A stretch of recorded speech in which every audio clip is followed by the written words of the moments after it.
Bom dia, oitavo ano. Vamos para mais uma aula. Na nossa aula de hoje, iremos começar corrigindo a nossa atividade de casa, tá certo? Abram o livro de vocês na página 246 e acompanhem comigo. Temos a questão 1. Considere os métodos anticoncepcionais apresentados abaixo e responda as questões. Na letra A, nós temos um preservativo masculino.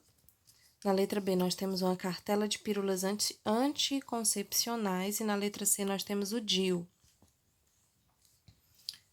Letra A. Como os métodos acima impedem a gravidez? Escreva a letra da imagem correspondente. O que vai impedir a ovulação, gente? As pílulas anticoncepcionais, né? O que impede a fecundação e a implantação do embrião? É o DIU. E o que impede o contato do sêmen com o sistema genital feminino? A camisinha, né? O preservativo masculino. Letra B. Qual desses métodos impede a gravidez não planejada e evita a transmissão de infecções sexualmente transmissíveis? Justifique sua resposta. Bom, gente, o método apresentado na figura A, né? O preservativo masculino. E isso acontece porque somente os preservativos impedem o contato direto entre o pênis e a vagina, consequentemente, com os fluidos desses sistemas genitais que podem estar contaminados, evitando a transmissão de seres microscópios. Se achar conveniente, né?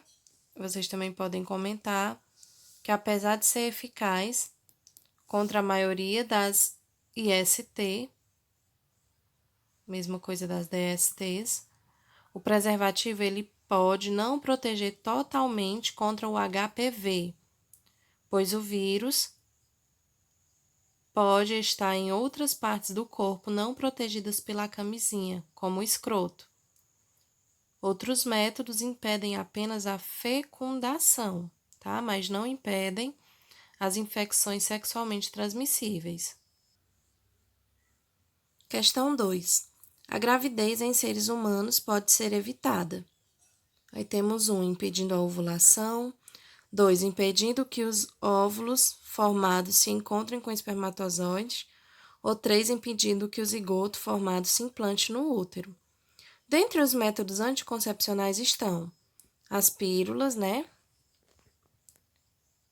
Contendo análogos sintéticos de estrogênio e progesterona. E a ligadura ou a laqueadura das tubas uterinas. Então, os métodos A e B atuam respectivamente em esses métodos que foi citado aqui para a gente. Eles atuam respectivamente em quais dessas questõezinhas que foram citadas para a gente? As pílulas, né, gente, que impedem o quê? A ovulação.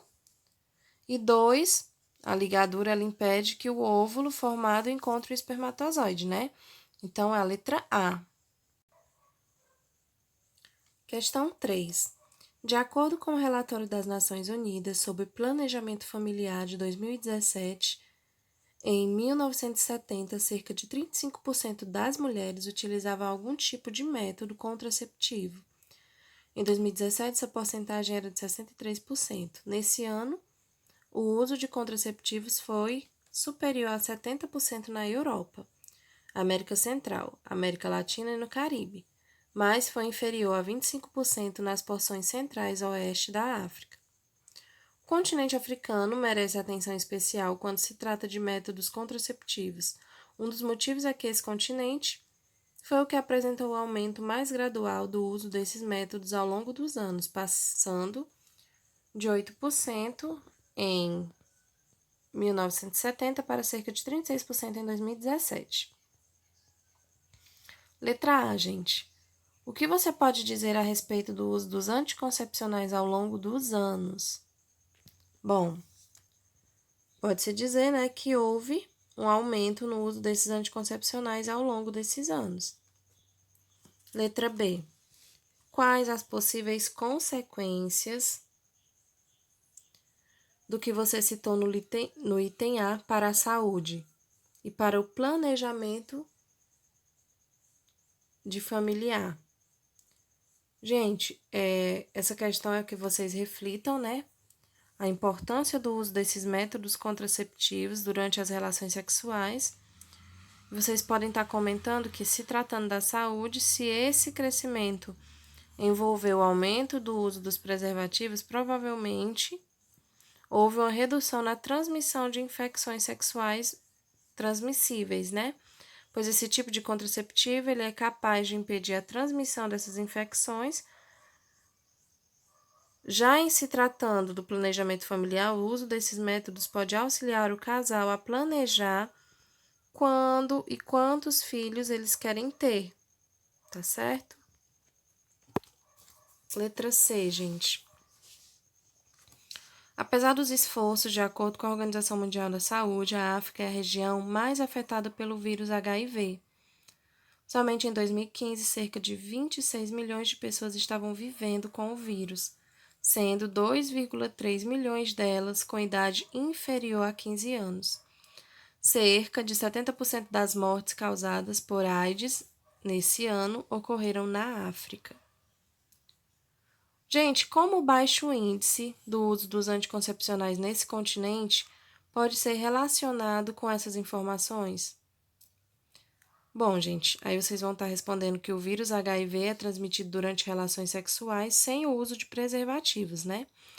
Assim, o baixo índice de adesão ao uso do método contraceptivo favorece as relações sexuais sem preservativos e, consequentemente, a transmissão do HIV. Quais as formas de transmissão do vírus do HIV? As principais formas de transmissão do vírus do HIV, gente, são pelas relações sexuais, sem o uso de preservativo e também pela placenta e pela amamentação. A transmissão ela raramente ocorre por meio de transfusão de sangue contaminado, tá certo? Gente, só para enfatizar aqui, né? O vírus do HIV ele não é transmitido por meio do abraço, do beijo ou do compartilhamento de objetos, tá certo? E a nossa última perguntinha: que outros problemas social pode ser identificado nos dados cedidos pela OMS? Bom, isso é para a gente interpretar, né, as informações apresentadas e refletir aqui sobre elas, gente. Espera-se que vocês tenham comentado que, além da grande incidência do vírus do HIV, há uma grande quantidade muito elevada de pessoas jovens, né, que são as com menos de 15 anos de idade contaminadas. E essa informação ela pode ser relacionada com a transmissão materna ou por meio das relações sexuais precoces, tá, gente? Então, corrigida nossa atividadezinha de casa, vamos dar continuidade à explicação do nosso capítulo. Bom dia, meus amores, tudo bem com vocês? Vamos dar continuidade, né, à explicação do nosso capítulo, onde a gente vem falando da reprodução humana, parte 2. E aí a tia pede que vocês abram o livro de vocês na página 248 e vamos acompanhar comigo, tá certo? Aqui nós iremos falar sobre a tecnologia e sobre a reprodução humana. Por que que tem essa ligação da tecnologia com a reprodução humana? Bom, gente, da mesma forma que essa tecnologia, ela pode auxiliar e prevenir a gravidez por meio dos métodos contraceptivos, ela também pode auxiliar algumas pessoas a desenvolverem a gravidez. Como assim, tia? Bom, uma das maiores inovações da reprodução humana foi a técnica conhecida como fertilização in vitro. E aqui, para a gente poder entender um pouquinho, nós vamos ler esse textinho de uma reportagem que tem aqui abaixo. Acompanhem com a tia. Depois da ligação de uma jornalista, perguntei para minha mãe por que queria tanto saber como eu tinha nascido e se eu estava bem, diz Ana Paula. Ela foi o primeiro bebê de proveta brasileiro. E aí a gente se pergunta o que é um bebê de proveta. É um termo popularmente, gente, utilizado para se referir aos bebês gerados por meio de uma técnica de fertilização in vitro.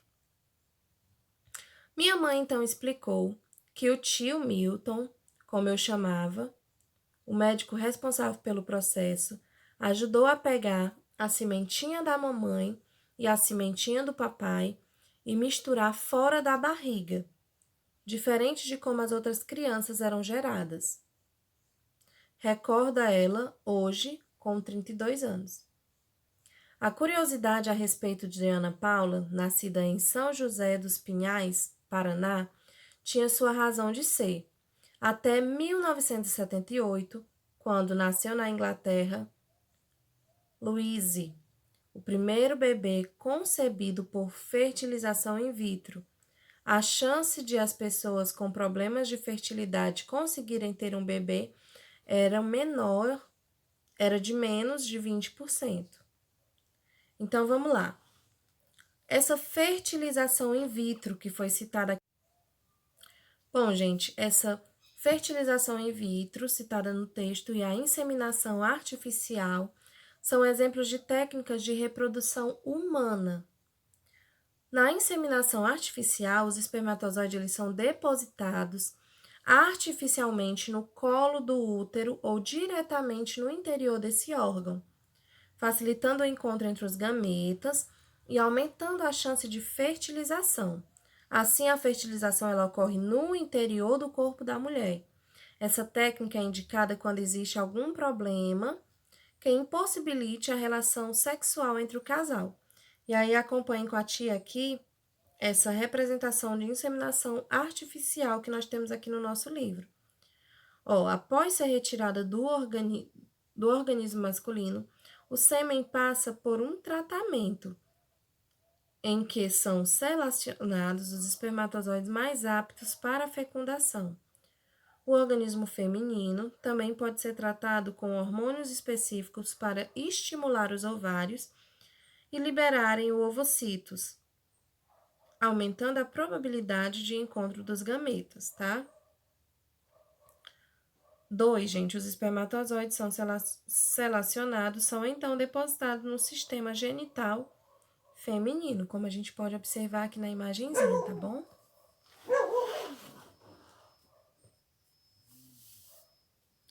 Já na fertilização in vitro, gente, o encontro dos gametas ele ocorre fora do organismo feminino e o embrião formado é inserido diretamente no útero. Essa técnica ela pode ser utilizada quando há infertilidade masculina ou quando não há quantidade suficiente de espermatozoides viáveis, dificultando a fertilização natural. E aqui, acompanhem comigo na página 249, tá? Nós temos aqui a representação da fertilização in vitro. E aí a gente vê aqui em o médico receita à mulher hormônios que induzem a formação simultânea de vários ovocitos secundários. Em vez de apenas um gameta, esses ovocitos são coletados do corpo da mulher com um instrumento chamado micropipeta. Os ovocitos coletados são depositados em uma placa com meio de cultura adequado, com espermatozoides previamente coletados e preparados para o procedimento. Em 2, a fecundação ocorre normalmente, resultando na formação do zigoto. Em 3, esse zigoto inicia a fase de divisão celular. E em 4, o embrião ele é transferido para o interior do útero, com o auxílio da micropipeta, iniciando o processo de implantação. A taxa de sucesso da transferência de embriões geralmente é baixa, por isso, é indicado que seja transferido mais de um embrião ao útero em cada procedimento, visando aumentar as chances de desenvolver uma gravidez, certo? A baixa produção, gente, de espermatozoides ou a grande quantidade de espermatozoides anormais resultam em baixa quantidade de espermatozoides viáveis no sêmen. Assim, nesses casos, é possível selecionar um espermatozoide viável e o injetar diretamente no interior do ovocito com o auxílio de uma micropipeta, tá?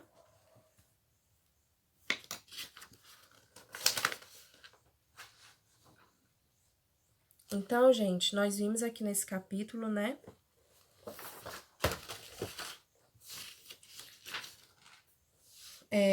A importância desses métodos, né, contraceptivos. Nós vimos a importância dos preservativos, tanto para, como já diz o próprio nome, né, se prevenir, né, ter os cuidados tanto para prevenir uma gravidez indesejada, uma gravidez fora de hora, ou também as doenças sexualmente transmissíveis, tá certo? Nós vimos os tipos desses preservativos que existem. Estudamos também a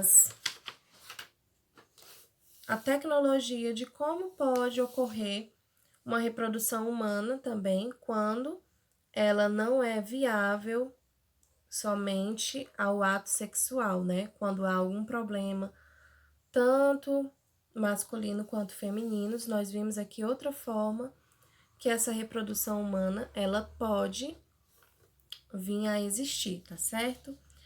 Então, para exercitar mais ainda o que nós vimos nesse capítulo, o que nós estudamos, a tia vai deixar como atividade de casa para vocês as páginas 252 e 253, tá certo? Vocês estejam respondendo que na próxima aula nós iremos corrigir e dar continuidade aos nossos estudos, tá certo? Grande beijo para vocês, bom final de semana e bons estudos!